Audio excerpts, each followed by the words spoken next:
Games in any form are exciting, entertaining, and generally make us feel good. From the day we're born, we're exposed to various types and forms of games.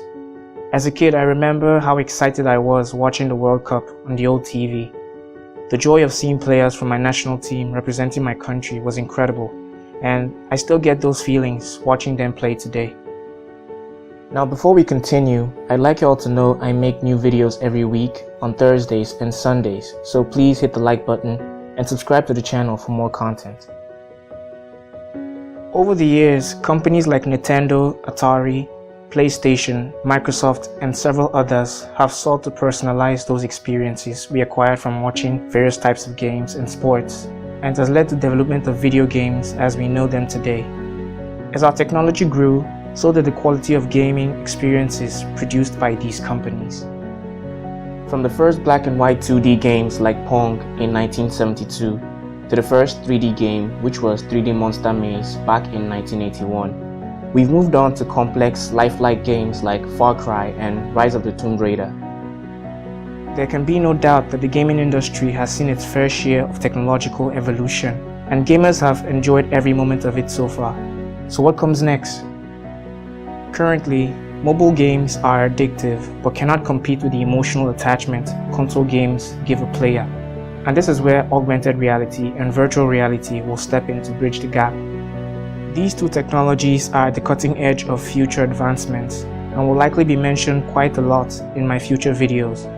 But today, we'll consider how they'll bring mobile gaming to its full potential. For the uninitiated, augmented reality overlays virtual 3D graphics onto our surroundings, modifying the way we see everyday objects while remaining in the background as we carry on with our everyday tasks. Virtual reality, however, immerses us in totally new synthetic worlds with 360-degree views and little to no sensory input from the environment around us. While they both have their strengths, AR is likely to come out on top in the gaming industry, largely because it will look to augment our current world rather than try to replace it.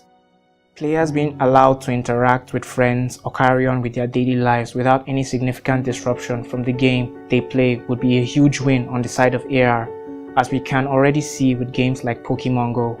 This doesn't mean VR won't get a significant piece of the pie though, as it would offer gamers an immersive experience AR could not possibly provide. Imagine Grand Theft Auto but as a 3D world almost indistinguishable from reality. The virtual reality headset of the future will also bring collaborative gaming to a whole new level. Games like PUBG and Overwatch already allow collaboration between gamers from thousands of miles away through the internet. But the next generation of VR games will reach far beyond the current parameters of gaming. Things like virtual meetings within a game with friends or business associates from all across the world will become common.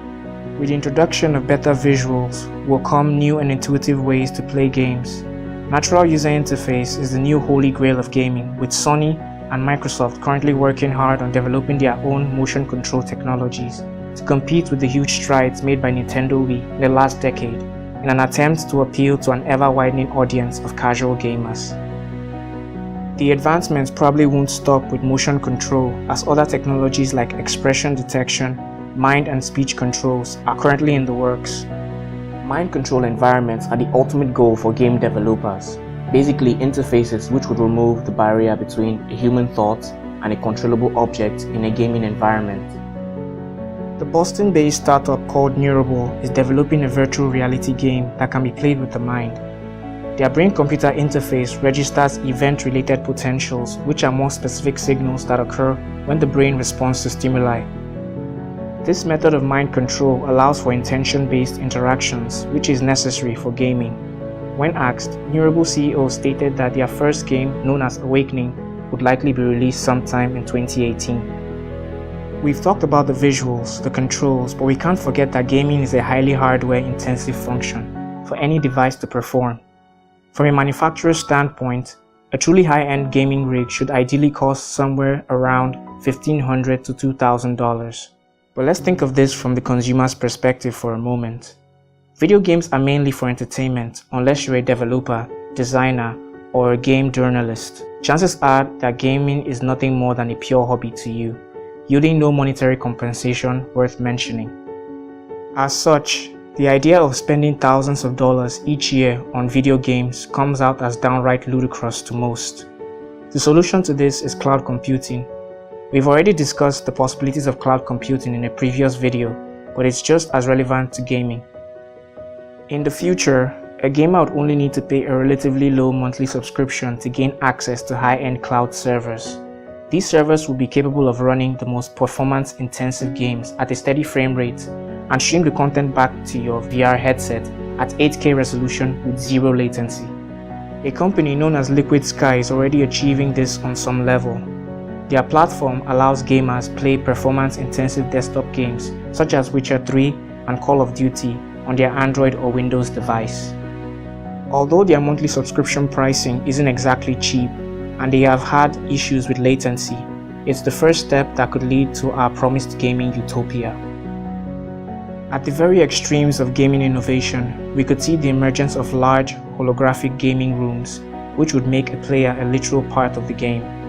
Obstacles and landscapes could be created in seconds using light constructs, allowing gamers to carry out different tasks within a designated area.